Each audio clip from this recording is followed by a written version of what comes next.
Hello प्यारे साथियों, कैसे हैं आप। आशा करता हूँ मस्त होंगे, स्वस्थ होंगे और बेहतरीन तरह से अपनी प्रिपरेशन अच्छी तरह से कर रहे होंगे। तो नमस्कार साथियों, मैं अभय आपके अपने YouTube channel study related Ram में आपका बहुत बहुत स्वागत करता हूँ। जैसा कि भाई आपको पता है, आरपीएफ एसआई कांस्टेबल को बेस बनाकर हम रोज़ाना आपके लिए एक मॉडल पेपर प्रोवाइड करा रहे हैं। तो आज का हमारा मॉडल पेपर होने वाला है 16 नंबर का। तो 15 हमने आपके लिए मॉडल पेपर दे दिए हैं। चैनल पर जाइएगा, प्लेलिस्ट भी बना दी है आपके लिए, तो वहाँ पर आपकी सभी की सभी क्लासें मिल जाएंगी। और एक हमारी क्लास रोज़ाना शाम के 3 बजे क्लास आती है, जिसमें आपके साइंस के क्वेश्चनों को कवर कराया जा रहा है। तो इन दोनों क्लासों को कवर कीजिएगा। और आपको पता है कि जीके जीएस में आपके 50 क्वेश्चन आने वाले हैं, तो यहीं से आपके कवर हो जाएंगे। तो जो भी साथी हमारे चैनल पर नए हैं, चैनल को सब्सक्राइब कर लें। बगल में जो बेल आइकन है, घंटी का निशान है, उसको ऑल पर क्लिक कर लें। जब तक आप उसे ऑल पर क्लिक नहीं करोगे तो हमारी वीडियो का नोटिफिकेशन नहीं पहुंचेगा। तो अगर आपको पीडीएफ चाहिए भाई, पीडीएफ के लिए भी बहुत ज़्यादा आपकी परेशानी रहती है कि पीडीएफ कहाँ पर मिलेगी, तो ये मिलेगी हमारे टेलीग्राम चैनल पर। और टेलीग्राम की लिंक वीडियो के डिस्क्रिप्शन में लगी हुई है। तो चलिएगा, बिना देरी के वीडियो को स्टार्ट करते हैं। इसमें हमारा पहला क्वेश्चन आपको आपकी स्क्रीन पर दिख रहा होगा कि निम्न में से कौन से भारत के सबसे पुराने सिक्के थे। अगर भारत के बारे में बात करूं तो सबसे पुराने सिक्के थे आपके स्वर्ण के सिक्के, जो कि आपके सोने के सिक्के हैं। और इन्हीं को भैया आहत सिक्कों के नाम से भी जाना जाता है। किसके सिक्कों से? आहत सिक्कों के नाम से भी इन्हें को ही जाना जाता है। इसमें आपके एक सिक्के होते थे, कौन से थे? एक आपके प्रचलित सिक्के थे कि भाई प्रचलित सिक्कों का इसका कोई आकार नहीं था। ये 6ठी शताब्दी में शुरू किए गए थे, 6ठी शताब्दी में शुरू किए गए थे।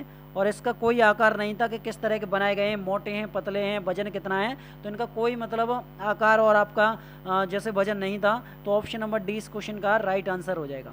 नेक्स्ट क्वेश्चन है आपके लिए कि गवर्नमेंट ऑफ इंडिया अधिनियम के बाद किसे भारतीय प्रशासन पर संपूर्ण प्राधिकरण दिया गया था। देखो, ये आपका गवर्नमेंट ऑफ इंडिया अधिनियम के बारे में बात कर लें। सबसे पहले ये कब आया था?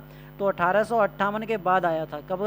1858 के बाद आया था। अगर मैं इस क्वेश्चन के आंसर के बारे में बात करता हूँ तो ब्रिटिश क्राउन इस क्वेश्चन का राइट आंसर हो जाएगा, जो कि हमारे ऑप्शन नंबर डी में दिया गया है।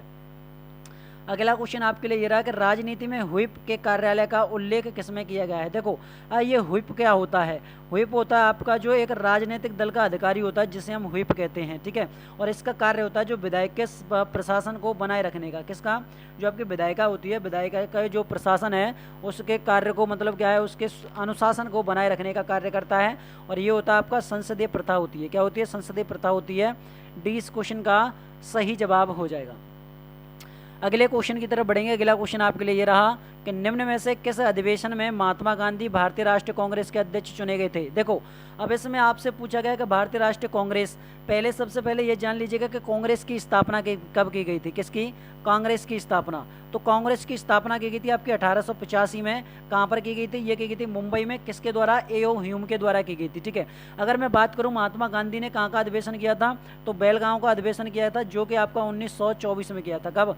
1924 में। और यहीं से आपके बाल गंगाधर तिलक ने 1916 में क्या है आपका मुस्लिम लीग, किसकी? मुस्लिम लीग की शुरुआत की थी। मुस्लिम लीग की शुरुआत की थी यहाँ पर, ठीक है, इनिवेशन के साथ में, ठीक है। तो ये आपको भी नोट कर लेना है। क्लियर है? चलो अगला क्वेश्चन की तरफ बढ़ेंगे। अगला क्वेश्चन आपके सामने ये रहा। पीडीएफ भी आपको टेलीग्राम चैनल पर मिल जाएगी, उसकी लिंक वीडियो के डिस्क्रिप्शन में लगी हुई है। निम्न में से कौन सा ज्वालामुखी द्वीप बंगाल की खाड़ी में है। अब इनमें से ऐसा कौन सा ज्वालामुखी द्वीप है जो बंगाल की खाड़ी में है? ऑप्शन नंबर डी हो जाएगा वैरन द्वीप। और वैरन द्वीप आपका भारत का क्या है? भारत का सक्रिय ज्वालामुखी है। क्या है?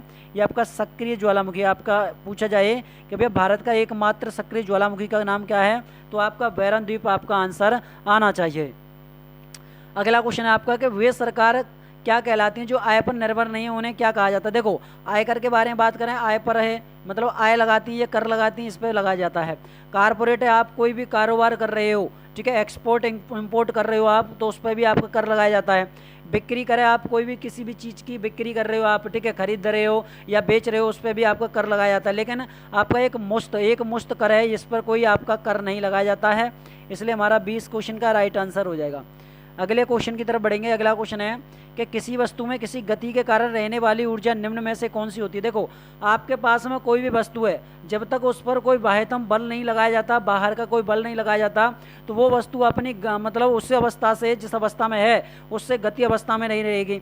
और आपको पता है जब बाह्यतम बल लगेगा तो आपकी जो वस्तु है वो आपकी गतिज अवस्था में आएगी। तो इसलिए हमारे ऑप्शन नंबर बी का राइट इस क्वेश्चन का आंसर हो जाएगा हमारा ऑप्शन नंबर डी। तो गतिज ऊर्जा इस क्वेश्चन का राइट आंसर हो जाएगा। और आपको ये ध्यान में रखना है कि गतिज ऊर्जा का जब मैं SI मात्रक के बारे में बात कर लूँ तो जूल होता है। और जूल भाई इसमें आपका किस किस का होता है, एक तो आपका कार्य का मात्रक होता है और एक आपका जूल मतलब क्या है, ऊर्जा का मात्रक। तो इन दोनों का मात्रक क्या होगा, जूल हो जाएगा। ठीक है, तो ये भी आपको ध्यान रखना है। एनर्जी और वर्क के बारे में बात कर लें तो हम, ठीक है भाई। चलो अगला क्वेश्चन पूछा गया है कि दूसरे गोलमेज सम्मेलन में भारतीय राष्ट्रीय कांग्रेस के एकमात्र प्रतिनिधि कौन थे। देखो दूसरा गोलमेज सम्मेलन पहले कब हुआ था, तो ये हुआ था आपका 1931 में आपका दूसरा हुआ था। अगर मैं आपसे पूछूं कि प्रथम वाला कब हुआ था, प्रथम गोलमेज सम्मेलन, तो प्रथम गोलमेज सम्मेलन हुआ था आपका कब, 12 नवंबर 1930 में। कब, 12 नवंबर 1930 में दूसरा गोलमेज सम्मेलन हुआ था। इसका उद्घाटन किया था आपके जॉर्ज पंचम ने। किसने, जॉर्ज पंचम ने। ये आपके जॉर्ज पंचम कौन है, तो ब्रिटिश के राजकुमार हैं। ठीक है, अच्छा इसकी अध्यक्षता किसने की थी, आपसे पूछा जाए कि प्रथम गोलमेज है उसकी अध्यक्षता किसने की थी, तो भैया ब्रिटिश के PM थे। कौन थे, कि ब्रिटिश के PM हो जाएंगे। और उनका नाम क्या था, तो भैया उनका नाम था आपका राम से, कौन, क्या नाम है, राम से मैकडोनाल्ड, मैकडोनाल्ड। ठीक है, राम से मैकडोनाल्ड इनका नाम था। अगर मैं इस क्वेश्चन के आंसर के बारे में बात करता हूं तो Mahatma Gandhi option number D इस क्वेश्चन का राइट आंसर होगा। अच्छा, और तीसरे के बारे में बात करें कि भैया तीसरा गोलमेज सम्मेलन है ये हमारा कब होता है, तो तीसरा गोलमेज सम्मेलन होता है आपका 17 नवंबर से चालू होता है आपका, और आपका 24 दिसंबर तक चलता है। कब, 24 दिसंबर तक चलता है 1932 में। कब, 1932 में चलता है। ठीक है, अच्छा इस समय कांग्रेस ने भाग नहीं लिया था इसमें। ठीक है, इसमें कांग्रेस ने भाग नहीं लिया था। इस टाइम पर भारत के सचिव कौन थे, ये भी आपसे पूछा जाए कि इस टाइम पर जो आपका तीसरा गोलमेज सम्मेलन हुआ था उस टाइम पर भारत के सचिव कौन थे, तो वो हो जाएंगे आपके कौन, सैमुअल हो जाएंगे। कौन हो जाएंगे भाई, सैमुअल आपके होर, सैमुअल होर आपके उस टाइम पर भारत के सचिव हो जाएंगे। और आपसे ये क्वेश्चन बहुत ज़्यादा पूछा जाता है कि भैया आपके 3 गोलमेज सम्मेलन हुए थे और 3 गोलमेज सम्मेलनों में तीनों में भाग किसने लिया था, तो एक तो हो जाएंगे आपके BR अम्बेडकर, एक तो BR अम्बेडकर हो जाएंगे और एक आपके बहादुर सप्रू हो जाएंगे, बहादुर सप्रू। तो ये 2 व्यक्ति थे, इन दोनों व्यक्तियों ने जो आपके 3 गोलमेज सम्मेलन हुए थे इन तीनों में भाग लिया था। अच्छा पंडित जवाहरलाल नेहरू के बारे में नोट कर लेना, ये आपके भारत के प्रथम प्रधानमंत्री हैं और इन्हीं के शासनकाल में प्रथम पंचवर्षीय योजना आपकी 1951 से लेकर और 1956 तक चली थी। दूसरी पंचवर्षीय योजना 1956 से 61 तक चली थी। सरदार वल्लभ भाई पटेल को नोट कर लेना, इनको जो आपके भारत के प्रथम उप प्रधानमंत्री थे और ये आपके प्रथम गृह मंत्री थे। इनका ही पूरा हाथ था जो आपके जैसे बात की जाए जो जूनागढ़ है आपका, जूनागढ़ आपको मिलाने के और हैदराबाद को मिलाने के, ये देसी रियासतों को इनको मिलाने का पूरा श्रेय सरदार वल्लभ भाई पटेल को जाता है। सरदार वल्लभ भाई पटेल बारदोली सत्याग्रह से भी संबंधित हैं। ठीक है, तो ये आपको ध्यान में रखना है। अगला क्वेश्चन है भारतीय संविधान सभा का यूनियन पावर समिति की अध्यक्षता किसने की। देखो अगर आपसे पूछा जाए कि संविधान सभा का गठन कब हुआ था, संविधान सभा का गठन के बारे में बात कर लें तो इसका गठन कब होता है, इसका गठन होता है आपका 9 दिसंबर 1946 में इसका गठन होता है। और इसकी अध्यक्षता की थी आपके सच्चिदानंद ने। किसने, सच्चिदानंद सिन्हा ने इसकी अध्यक्षता की थी। और ये आपके अस्थायी अध्यक्ष थे। कैसे थे, अस्थायी अध्यक्ष थे, मतलब इनको कभी भी हटाया जा सकता है। इसके बाद हम भैया 11 दिसंबर को नोट कर लेना, दूसरी बैठक होती है। कब, दूसरी बैठक होती है आपकी 11 दिसंबर 1946 में, 11 दिसंबर 1940 में। इसकी अध्यक्षता की, इसके अध्यक्ष थे आपके डॉक्टर राजेंद्र प्रसाद। कौन थे, राजेंद्र प्रसाद हो जाएंगे और राजेंद्र प्रसाद आपके स्थायी अध्यक्ष थे। ठीक है, और तीसरी आपकी बैठक होती है आपकी 13 दिसंबर। कब, 13 दिसंबर 1940 में। अगर मैं इस क्वेश्चन के आंसर के बारे में बात करता हूं तो पंडित जवाहरलाल नेहरू इस क्वेश्चन का राइट आंसर हो जाएगा। और नेहरू जी ने 1929 में कांग्रेस का अधिवेशन किया था, लाहौर अधिवेशन। ठीक है, तो ये भी आपको ध्यान में रखना है। अगला क्वेश्चन है आपका कि अखिल भारतीय कामगार संघ कांग्रेस के आपके प्रथम अध्यक्ष कौन थे, तो प्रथम अध्यक्ष के बारे में बात करूं तो लाला लाजपत राय। देखो अगर आपसे अध्यक्ष के बारे में पूछा जाए तो आपका आंसर आना चाहिए लाला लाजपत राय। लेकिन आपसे पूछा जाए कि भाई इसकी स्थापना है, इसकी स्थापना कब की गई थी? इसकी स्थापना की गई थी आपकी 31 अक्टूबर 1920 में। कब? 31 अक्टूबर 1920 में। और इसके अन्य सदस्य भी थे, इनको भी नोट कर लेना कि इनमें आपके जो आपका अखिल भारतीय कामगार संघ के अन्य सदस्य कौन थे? तो एक हो जाएंगे आपके एम.एन. जोशी। कौन हो जाएंगे? एम.एन. जोशी आपके सदस्य हो जाएंगे। एक हो जाएंगे आपके दीवान चमनलाल, दीवान चमनलाल, ठीक है। और तीसरे व्यक्ति कौन थे? तो तीसरे व्यक्ति हो जाएंगे आपके जोसेफ, जोसेफ कौन हो जाएंगे? बैटिस्टा, बैटिस्टा, ठीक है। तो ये आपके 3 व्यक्ति थे और आपके लाला लाजपत राय आपके अध्यक्ष हो जाएंगे। नेक्स्ट क्वेश्चन आपके लिए ये रहा कि महाराष्ट्र में रामोसी किसान नेता का नेतृत्व निम्न में से किस क्रांतिकारी द्वारा किया गया था? देखो ये आपका आंदोलन चलाया गया था, किसानों की जो दुर्दशा हो रही थी कि किसी किसान को टैक्स ज़्यादा देना पड़ता है या किसी की ज़मीन को हड़प लेना या फिर आपको कोई भी दिक्कत आ रही है, तो उनकी समस्या को निवारण करने के लिए या उनकी समस्याओं को मतलब क्या है, उनकी दुर्दशा को ठीक करने के लिए आपका आंदोलन चलाया गया था। और ये चलाया था आपका वासुदेव बलवंत फड़के जी ने चलाया गया था, ठीक है। तो 20 का राइट आंसर हो जाएगा। तिलक जी को नोट कर लेना। तिलक जी ने तो भैया 1916 में, कब? 1916 में। कहाँ से भाई? 1916 में मुस्लिम लीग की शुरुआत की थी तिलक जी ने, ठीक है। तो ये आपको नोट कर लेना है। कहाँ से? तो जो आपके महात्मा गांधी ने 1924 में कहाँ का नेतृत्व किया था भाई, ये आपको कमेंट बॉक्स में बता देना है। सौरमंडल का सबसे कम घनत्व ग्रह कौन सा है? अगर आपसे ये पूछा जाए कि सौरमंडल का मुखिया कौन होता है, तो आपका सूर्य होगा। कौन होता है? सूर्य होता है आपका सौरमंडल का मुखिया। इसमें आपसे पूछा जाए जो शुक्र है, शुक्र को किस नाम से जाना जाता है? इसको भोर का तारा कहते हैं। और बात की जाए सांझ का तारा, क्या भोर और सांझ का तारा किसको कहा जाता है? शुक्र को कहा जाता है। अच्छा, इसके बारे में नोट करो भाई, शुक्र के बारे में, कि शुक्र से आपका एक क्वेश्चन और बनता है कि ये सबसे चमकीला ग्रह है। सबसे चमकीला, चमकीला तो कौन सा हो जाएगा? सबसे चमकीला तो शुक्र हो जाएगा। अगर बात करता हूं मैं किसके बारे में, तो भैया शनि के बारे में। तो शनि का सबसे बड़ा चंद्रमा कौन सा है? तो वो हो जाएगा आपका टाइटन हो जाएगा। कौन सा है? टाइटन। इस क्वेश्चन का आंसर हो जाएगा डी, शनि इस क्वेश्चन का राइट आंसर है। और इस शनि की विशेषता क्या है? अगर आपसे पूछा जाए कि हम कैसे पहचानेंगे कि ये शनि है, तो देखो इसकी विशेषता होती है आपकी क्या, कि वलय प्रणाली का है। ये किसका है? वलय प्रणाली का है, ठीक है। तो ये भी आपको नोट कर लेना है। पृथ्वी के बारे में बात करेंगे तो पृथ्वी आपका क्या है? पृथ्वी नीला ग्रह है। क्या है? नीला ग्रह कहा जाता है पृथ्वी को। लाल ग्रह कैसे कहते हैं? तो लाल ग्रह कहते हैं किसको भैया? लाल ग्रह। तो मंगल ग्रह को किसको? मंगल ग्रह को लाल ग्रह कहा जाता है, क्योंकि वहाँ की मंगल ग्रह की मिट्टी कैसी है?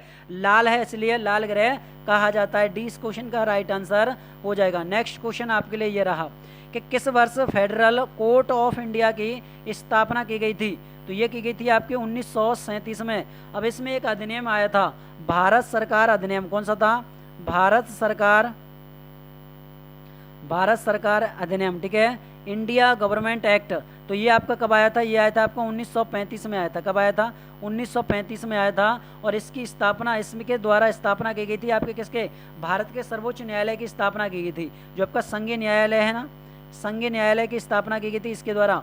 कब की गई थी? 1950 में इसकी स्थापना की गई थी। और आपको ये भी ध्यान में रखना है 1950 में आपके चुनाव आयुक्त की भी 26 जनवरी 1950 में इसकी स्थापना की गई थी, ठीक है। तो ऑप्शन नंबर ए इस क्वेश्चन का राइट आंसर हो जाएगा कि इन विच ईयर ऑफ द आपका federal court of India institute, ये आपसे पूछा गया है। अगला क्वेश्चन आपके लिए ये रहा कि अगस्त प्रस्ताव किस वर्ष आया था? तो in which year did the August proportional, ठीक है भैया, प्रोपोजल आपका कम। तो ये आपसे पूछा गया अगस्त प्रस्ताव। तो ये आया था आपका 1940 में। कब? 8 अगस्त 1940 में आया था।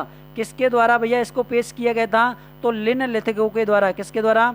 लिन लिथगो के द्वारा इसको पेश किया गया था, ठीक है। तो ये भी आपको ध्यान में रखना है। इसमें क्या कहा गया था? जो आपके अल्पसंख्यकों की जो सुरक्षा पर ध्यान दिया जाएगा, इसमें ये कहा गया था। और ये आपका पेश किया गया था आपका द्वितीय विश्व युद्ध के समय।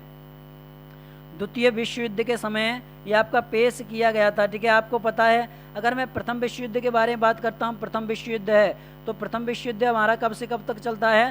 तो ये चलता है हमारा भैया 1914 से लेकर और आपका 1918 तक आपका प्रथम विश्व युद्ध चलता है। ठीक है, तो ये भी आपको ध्यान में रखना है। नेक्स्ट क्वेश्चन आपके लिए कि निम्न में से किस देश का विश्व में सबसे बड़ा समुद्री तट है। अगर मैं विश्व के बारे में बात करता हूँ तो आपका आंसर आना चाहिए कनाडा। अगर मैं देश के अपने भारत के बारे में बात करता हूँ तो भारत का राज्य कौन सा हो जाएगा, तो भारत का राज्य हो जाएगा आपका गुजरात की सबसे लंबी है। किसकी है, गुजरात की। और आपका पता होना चाहिए, अगर मैं यहाँ पर भारत का ये मैप बना दिया मैंने, तो यहाँ पर देखो नोट कर लेना, जो आपका भारत की तरफ चलेंगे तो ये वाला पश्चिमी राज्य कौन सा, सबसे पश्चिमी राज्य तो गुजरात पश्चिमी राज्य है।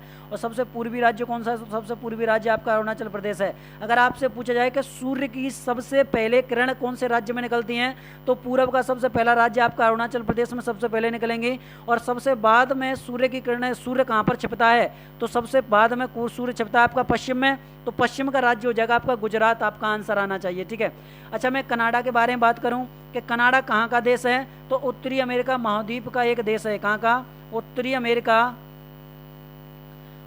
अमेरिका महाद्वीप का एक देश है। ये जीएस आपको उंगलियों पर रटी होनी चाहिए। अगर मैं कनाडा की राजधानी के बारे में बात कर लूँ कि कनाडा की राजधानी क्या है, तो कनाडा की राजधानी हो जाएगी आपकी ओटावा। क्या है, ओटावा कनाडा की राजधानी हो जाएगी। और क्षेत्रफल के आधार पर दूसरा स्थान आपका कनाडा का आता है। ठीक है, क्षेत्रफल के आधार पर दूसरा, पहला किसका है, रूस का है, दूसरा कौन सा, कनाडा का है, तीसरा चीन है, चौथा अमेरिका है। इस तरह से आपके क्रम चलते हैं और भारत का स्थान आपका 7वां स्थान है। लेकिन जनसंख्या के आधार पर मैं बात कर लूँ कि भारत का जनसंख्या के आधार पर कौन सा स्थान है, तो भारत का पहला स्थान आता है जनसंख्या के आधार पर। अगला क्वेश्चन है, स्तूप क्या है भाई, स्तूप क्या है, यह एक आपका समाधान टीला है। क्या है, समाधान टीला है। और इस स्तूप की आकृति कैसी है, तो पानी का जो बुलबुला होता है, मतलब यह है कि यह जीवन के आपका निस्वार्थता का एक प्रतीक है। और सबसे ज़्यादा स्तूप किसने बनवाए थे, तो अशोक ने। किसने, अशोक ने बनवाए थे।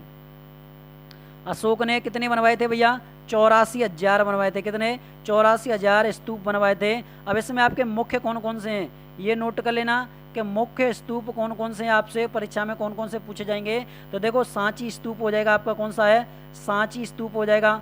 दूसरे के बारे में बात करें तो दूसरा हो जाएगा आपका सारनाथ। कौन सा है, सारनाथ स्तूप आपका दूसरा हो जाएगा। और तीसरे के बारे में बात करें तो तीसरा हो जाएगा आपका कौन सा, बरहूप। कौन सा है, बरहूप स्तूप है आपका तीसरा, बरहूप स्तूप तीसरा हो जाएगा। और चौथा कौन सा हो जाएगा, तो चौथा हो जाएगा आपका पिपर। कौन सा है, पिपर हवा, पिपर हवा, ये आपका चौथा स्तूप है। तो ये स्तूपों की संख्या सबसे ज़्यादा किसने बनवाई है, तो अशोक ने। अब अशोक कौन था, तो अशोक था भैया, जैसे बात करें चंद्रगुप्त मौर्य, चंद्रगुप्त मौर्य का भैया पुत्र कौन था, तो चंद्रगुप्त मौर्य का पुत्र था आपका बिंदुसार, और बिंदुसार का बेटा अशोक था। ठीक है, तो ये आपकी क्रम संख्या चली है। ठीक है, चलो अगले क्वेश्चन की तरफ बढ़ेंगे। अगला क्वेश्चन, निम्न में से किस देश का रैंक मानव विकास सूचकांक में सबसे अधिक है। इस क्वेश्चन का आंसर बताइएगा। तो इस क्वेश्चन का राइट आंसर हो जाएगा ऑप्शन नंबर ए, नॉर्वे। इस क्वेश्चन का राइट आंसर हो जाएगा।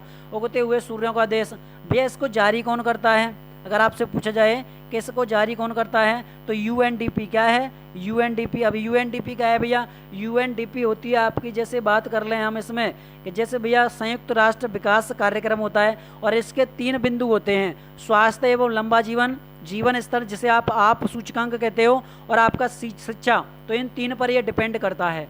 ठीक है, अगला क्वेश्चन आपके लिए बताइएगा कि जनगणना 2011 के अनुसार भारत में निम्न में से कौन सा राज्य सर्वाधिक जनसंख्या वाला राज्य है। सबसे ज़्यादा जनसंख्या के बारे में बात करूं तो option number C, Uttar Pradesh का इस क्वेश्चन का राइट आंसर हो जाएगा। देखो उत्तर प्रदेश की जितनी जनसंख्या ट्रेन में एक दिन में सफ़र करती है, उतनी जनसंख्या ऑस्ट्रेलिया में निवास करती है। ठीक है, तो ये आपको ध्यान में रख लेना है। अगर मैं बात करूं कि भैया 2011 में यूपी की जनसंख्या कितनी थी, तो 19,98,12,341 थी। ठीक है, अगर मैं 2021 के बारे में बात करूं कि 2021 में यूपी की जनसंख्या कितनी है, तो 23,15,00,000 और आपकी 278। तो इतनी जनसंख्या मतलब कितनी डेवलप कर गई भैया, तो मतलब 4 करोड़ के समथिंग डेवलप कर गई है। अगर बात कर ली जाए कि भाई ये बताओ जनसंख्या के आधार पर हमारे राज्य कौन से, पहले पे यूपी, दूसरे पे आपका महाराष्ट्र आ जाएगा जनसंख्या के आधार पर,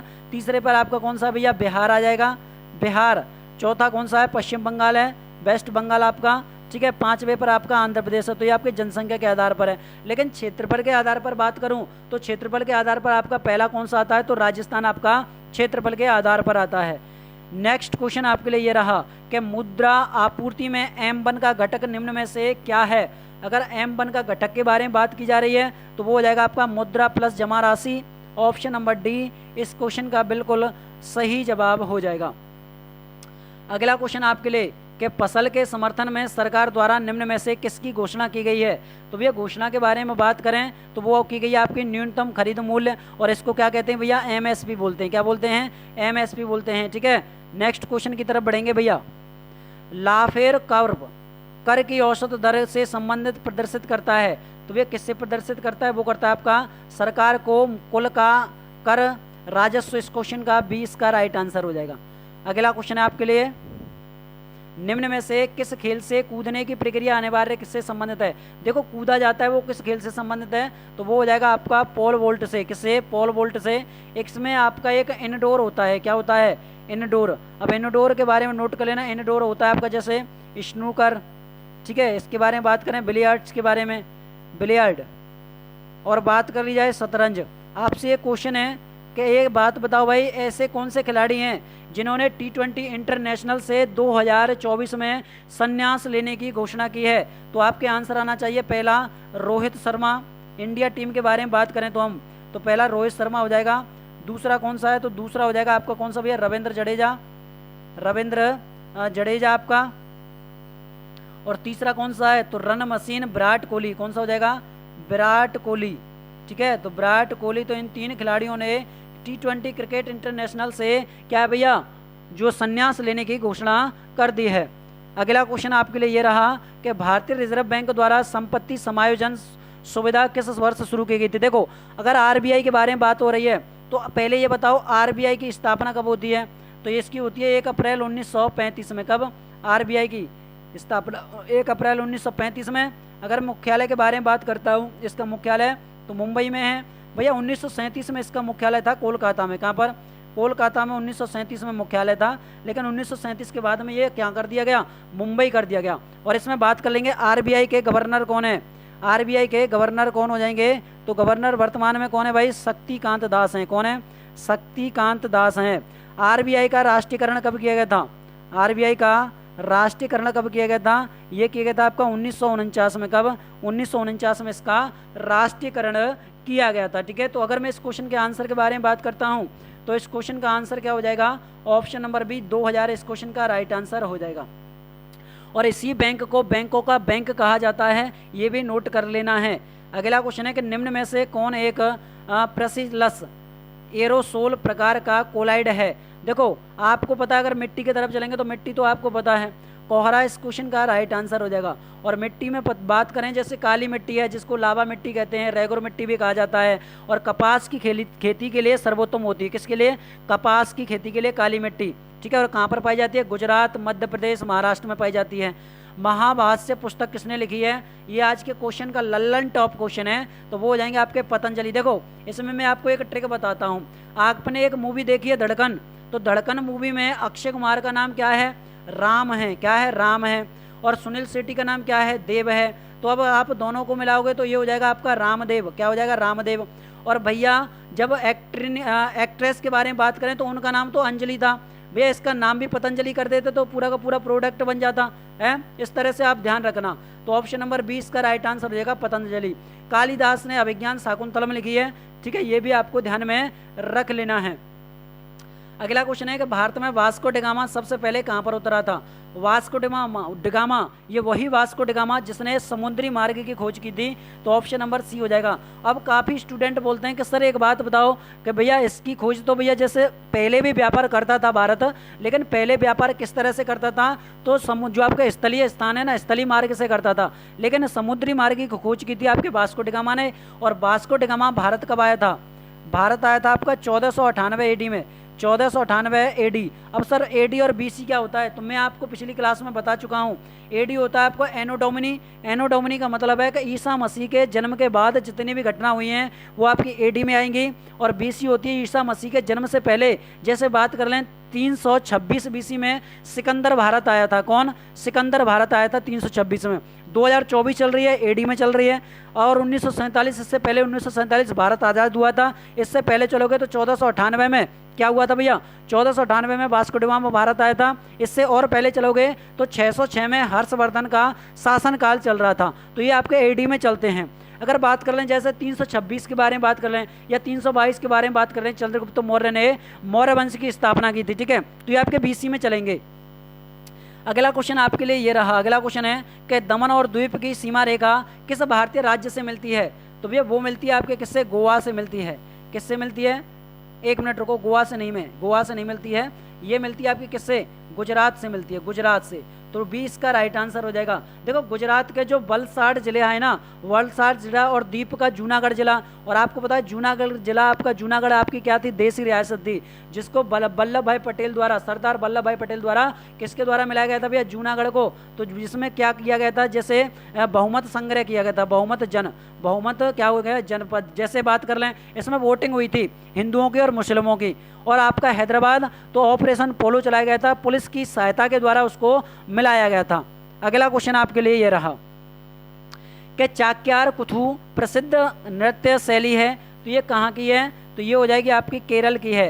डी इस क्वेश्चन का राइट आंसर हो जाएगा। किसका, डी इसका राइट आंसर हो जाएगा। देखो अगर मैं आपसे पूछ लूँ केरल के क्या है, केरल का एक आपका नृत्य होता है कथकली, एक कथकली हो जाएगा, और एक होता है आपका मोहिनी अट्टम। क्या हो जाएगा, मोहिनी अट्टम। अब बताइएगा भैया ये दोनों के दोनों नृत्य कैसे हैं। भैया ये दोनों के दोनों नृत्य तो आपके शास्त्रीय नृत्य हैं। क्या हैं, शास्त्रीय नृत्य हैं। और आपको ध्यान में रखना है कि शास्त्रीय नृत्य हमारे कितने हैं, शास्त्रीय नृत्य हमारे 8।